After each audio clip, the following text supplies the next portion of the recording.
Are you ready to lead with confidence, tackle big challenges, and build a life on your own terms?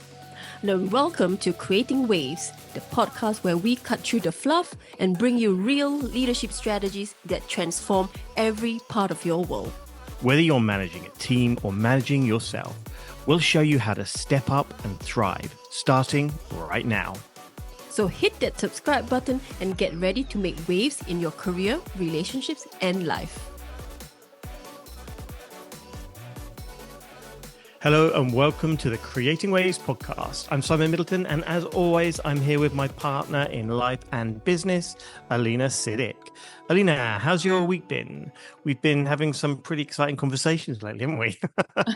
Yeah, definitely, Simon. You know, we've been living in Mauritius for over 3 years now, and it's been such an incredible chapter, right?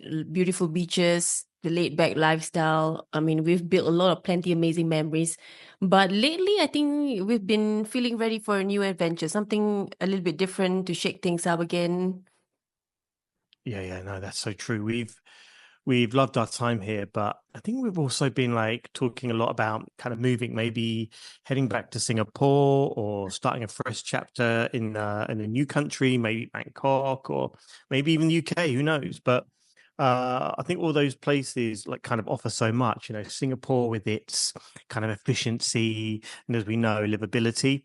And I think Bangkok with its kind of vibrant culture and energy. Um, I think it's all about embracing new experiences, right? Yeah, no, definitely. And it's not just about just moving for the sake of moving, right? It's also about the opportunities that come with it. We've been reflecting on how a change of scenery maybe can bring new inspiration, a lot more energy to our work. And honestly, we know that we're not the only ones thinking about big changes right now. I'm sure a lot of our listeners are probably asking themselves similar questions about their careers and lives. Yeah, absolutely. It's that time of year, I think, when people naturally reflect on what's kind of working and what's not. I think for us, I think this potential move feels like a chance to, I guess, hit the reset button, not just on, I think, where we live, but on the goals we are setting for ourselves professionally. And I guess that's what we want to dive into today, right?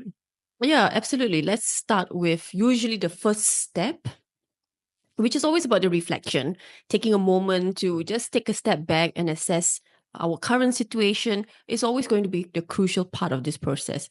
Like, for example, if you're in a corporate role right now, are you happy in your current role?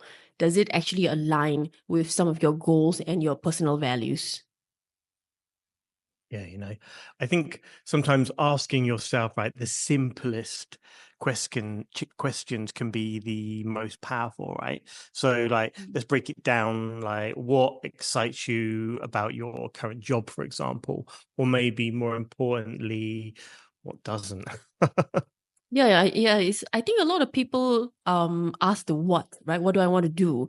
But it's not Mm-hmm. just that. No, don't stop at the what. Dig into the why. For instance, if leading projects makes you feel alive, maybe leadership is a core strength that you want to focus on.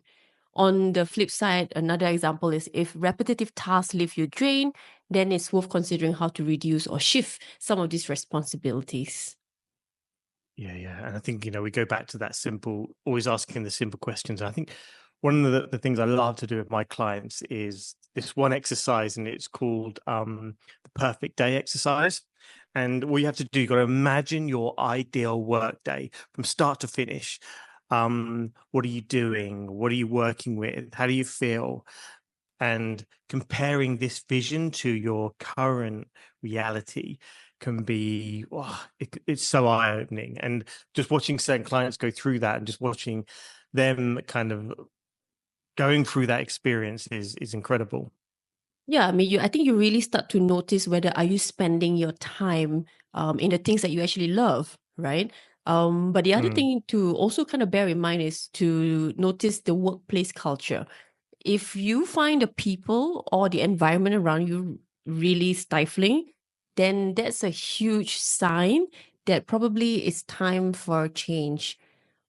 But on the other side, if you're thriving because of your supportive team, that's something that is quite special and people seek. So it's definitely worth holding on to. So I think the tip here is if you're somewhat considering some kind of change in your life and you're thinking about maybe switching jobs, maybe trying something completely different, just set some time aside to journal about your ideal work week. Write down what energizes you and what drains you.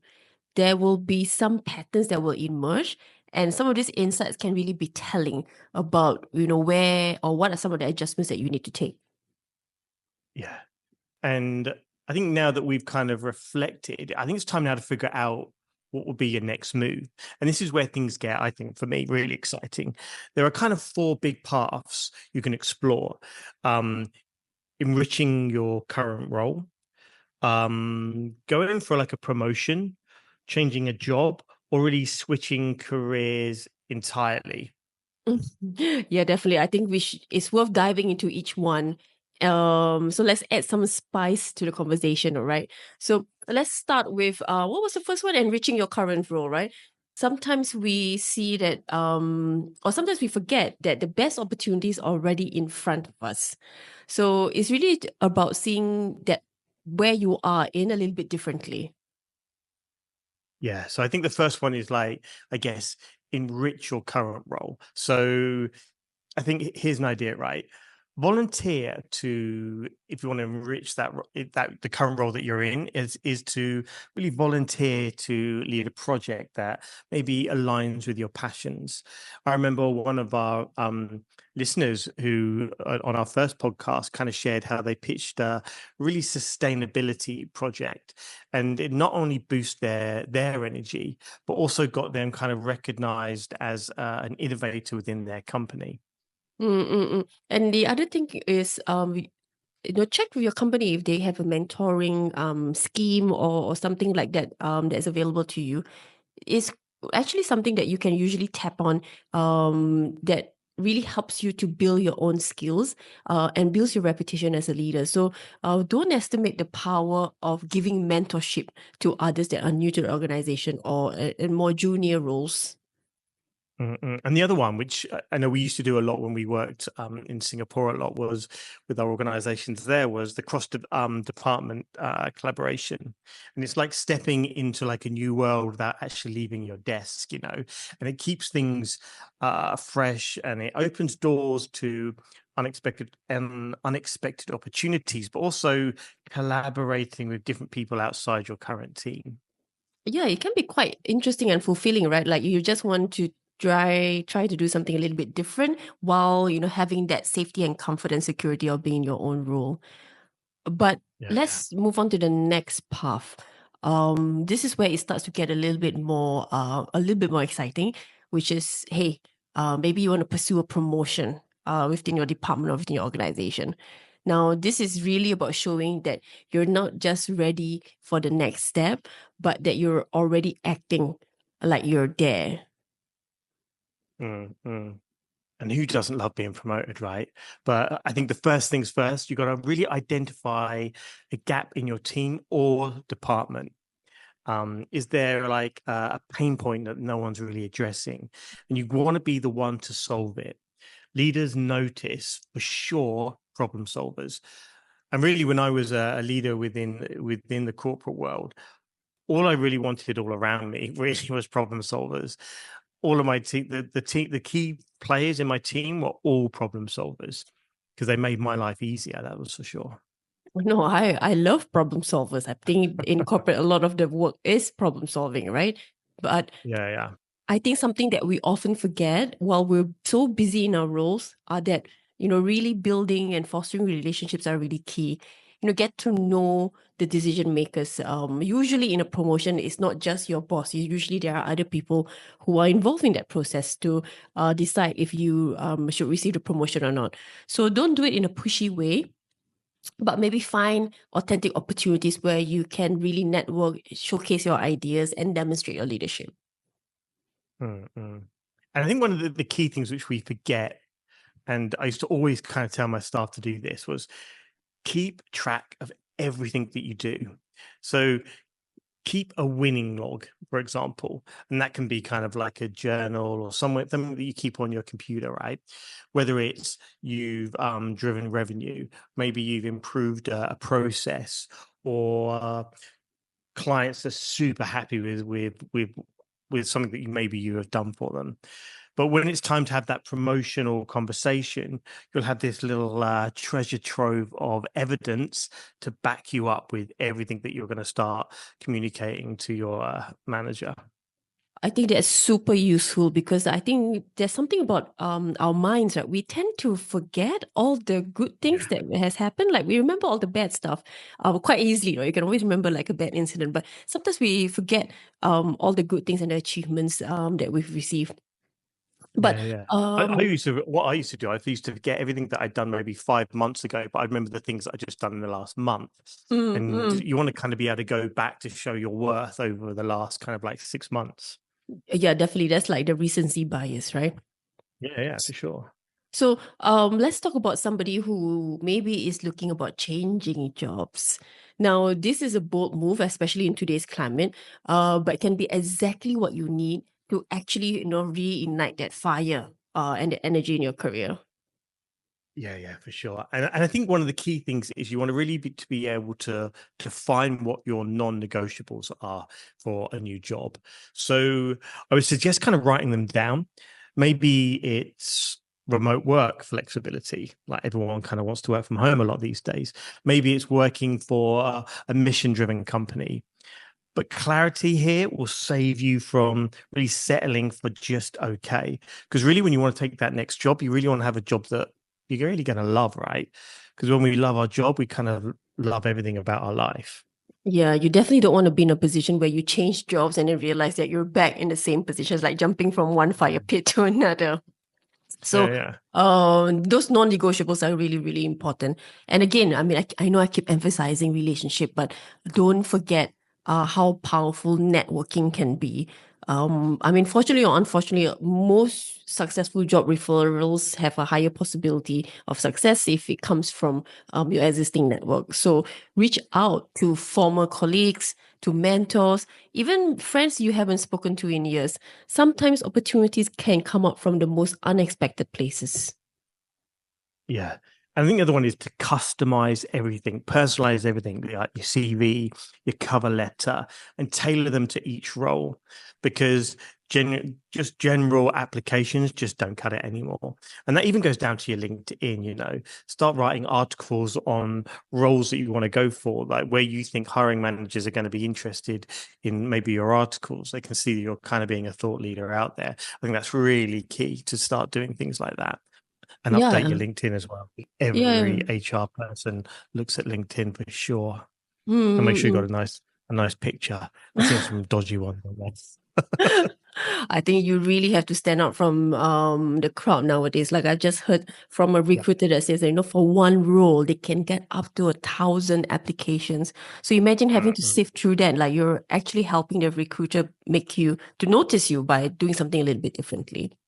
Yeah. Now, this is my favorite part, right? Because we've done this. We did a complete change in our career. The last part of this option or this path is actually switching careers. It's scary, but if you've been dreaming about it, like ask yourself, what's holding you back, really?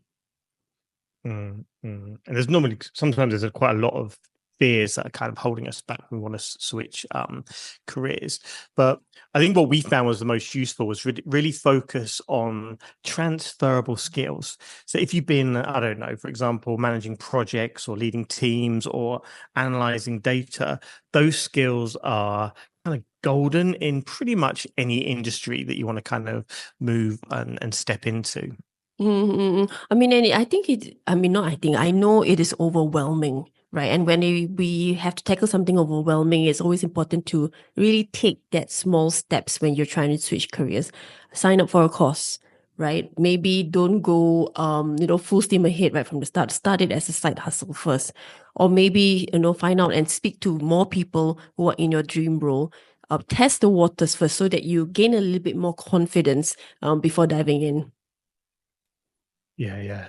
I love one of my clients. She she transitioned from marketing into UX design. And what she was doing, she didn't want to kind of completely quit her job to start with. So she really started taking online courses in the evening, and she built like a really beautiful portfolio through kind of freelance projects. And now she's kind of thriving in that field, and she just loves doing what she does now. I mean, it can be it is completely possible. It can be done, but Yeah. it does take some measured strategies, right? You really have to think through what you want to achieve and how you're going to get there. Yeah, So, yeah. And I think it's not just something which is like done overnight either. Sometimes it can be something which you build up over a 6 months period, or even, even a year, just to, my client, she built up that portfolio through freelance projects. She did a lot of stuff for free to start with, just to kind of build that portfolio. So, sometimes it takes time. and I think that's the key, right? It takes time, but often what we see is just like the end product. We don't realize the Mm. amount of work that the person has to go through, the amount of sacrifice in terms of, the time that they have to give up for their, let's say, personal time, just to focus on building that portfolio. Yeah. So let's say now you've chosen your path, okay, depending on whether you want to switch careers completely, or if you want to change jobs, or you want to get a promotion. How do you want to make it happen? Now let's get really practical here. Simon, what do you suggest? I think the first one would be to really leverage your network. You know, people love to help. And sometimes we're a bit afraid of kind of reaching out to people, but you can reach out to people on LinkedIn. You can start attending network events, or just have a coffee with someone in your target field. Connections really open doors, and that can be for starting to do a new role, or start to talk with different people within your current organization. Let them know that you're looking to maybe move department or something, but really start leveraging people and the network around you is key. And the other thing that goes a little bit hand in hand is building your personal brand. So it doesn't have to be a huge branding exercise, right? Just start sharing your thoughts on LinkedIn or join certain industry groups. Being visible, doesn't mean that you're bragging. It's just about showing your expertise, your passion, and positioning you in a positive light. Yeah, yeah. And I think the other one is to really start acing your kind of interview skills. And I'm not saying you're going to have maybe an interview for an internal role, but of course you're going to be speaking to people. But it's really about practicing your storytelling. Use examples that, I guess, show impact, instead of saying, I led a team. So, I led a team that increased sales by 15% in 6 months by streamlining outreach strategy, our outreach strategy, for example. So it's about how you communicate it, and how you communicate it with impact. Definitely. I like the way, just changing that sentence a little bit, elaborating a little bit more creates that impact already. But one more thing that I don't want the listeners to forget is the mindset piece. So as we go about doing something different, I think it's important to always remind yourself that, hey, I'm capable, I'm resourceful, and I'm ready. Belief is what Believe in yourself is what's going to make a world of a difference, especially when you're threading anything that is new, when you are going into uncharted grounds, and when you could actually face quite a lot of rejections at the start. So it's important to just remember to have and maintain that sense of self-belief and work on your mindset as you're going through this journey. Yeah, yeah. And I think there's lots of things out there to kind of help you with that as well. Like just to meditate for 10 minutes to kind of really build your confidence and have that right mindset. If maybe you didn't get a certain job or a certain role, you know, just to be able to do that on a day, have that as a daily practice, is really going to help your confidence for sure. 100%. I completely I believe in that, being able to having meditation as a tool to help with the mindset piece. Okay, so let's do a little recap. First, you want to reflect on where you actually are right now. Then you want to decide your next move and take inspired action. And remember, this isn't a one-time thing. Your career is a journey, right? And every step you take builds your story. I mean, whatever path that you choose, just take it with intention and assignment. Change always feels challenging. It always feels daunting. But this is where there's so many possibilities and opportunities that you can finally explore. Yeah.